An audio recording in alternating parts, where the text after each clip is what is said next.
à son Excellence Jovenel Moïse, président de la République d'Haïti du 7 février 2017 au 7 juillet 2021. À celui qui, au cours de toutes ces années passées à ses côtés, est devenu un ami, un grand frère et parfois même un confident. Cher ami, cher président, c'est donc ça, la grande surprise de la vie. Aujourd'hui, soit le jour même de tes funérailles, je te rends hommage. Oui, hommage. Parce que c'est fini. Parce que tu n'es plus. Parce que des assassins t'ont lâchement enlevé la vie. Jamais, Monsieur le Président, tu ne m'appelleras El Hombre. Cette façon affective de m'appeler, El Hombre, petit frère, c'est fini. C'est fini, mais ceux qui t'ont assassiné n'ont pas gagné. Ah non, ils n'ont pas gagné.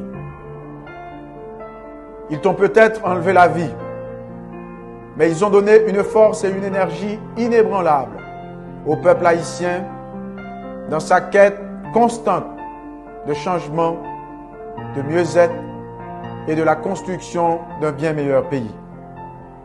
Monsieur le Président, je ne peux ne pas témoigner à ton égard mon respect indéfectible. Pendant ces 4 années et demie passées à la tête de l'État, j'ai été à tes côtés. J'ai appris à te connaître. J'ai été le plus jeune à ton cabinet au Palais National. Aujourd'hui encore, au gouvernement ad intérim que tu as laissé, je suis le plus jeune parmi les membres. Donc, très jeune, j'ai cheminé à tes côtés dans les moments les plus difficiles de ton exercice de pouvoir.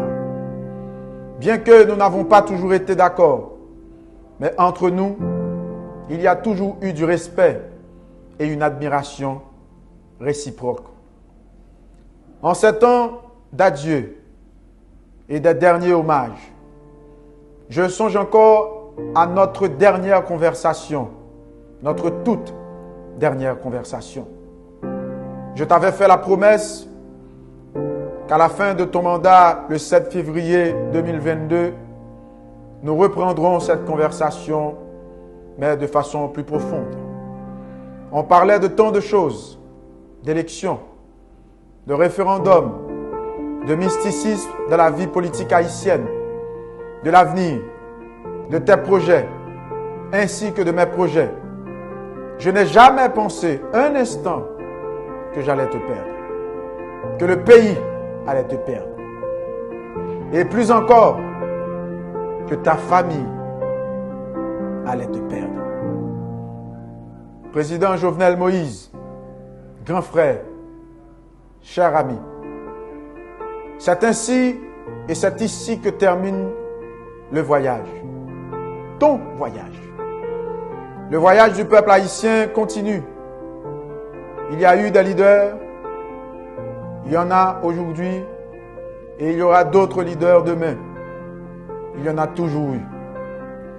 Et je suis sûr et certain que tu as offert ta vie en holocauste pour fermer un cycle infernal ouvert depuis le 17 octobre 1806 par l'assassinat du premier chef d'État haïtien, l'empereur Jean-Jacques Dessalines. Je ne peux personnellement te faire la promesse que tu trouveras justice, président. L'histoire peut-être, et qui sait, la petite histoire dira comment ça s'est passé cette nuit-là.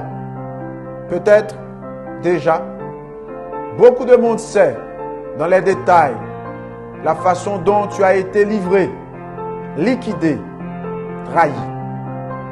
Je ne peux donc personnellement te faire la promesse de justice. Il est évident que c'est ce que j'espère. Il est évident que c'est mon souhait, que c'est mon attente. Mais je sais, les forces obscurantistes sont puissantes et peuvent facilement falsifier les résultats de l'enquête et avec le verdict final des juges. Mais malgré tout, je tiens à te faire une promesse. Tes idées, tes rêves, tes souhaits, tes aspirations pour les vulnérables et les plus pauvres, non seulement j'y tiens, je sais aussi que les forces de la nature se mettent déjà en œuvre pour que le peuple haïtien puisse vivre dans le respect, la dignité et le progrès. Pars en paix, Président. Traverse l'autre dimension de la vie avec sérénité, car la fin de cette vie, ce n'est pas la fin de toute vie. J'espère qu'un jour, nous nous reverrons. Puisse les guides spirituels t'accompagnent dans ce voyage et te viennent en aide, si nécessaire bien sûr. Au revoir, Président Jovenel Moïse. Paix à ton âme. Bon voyage.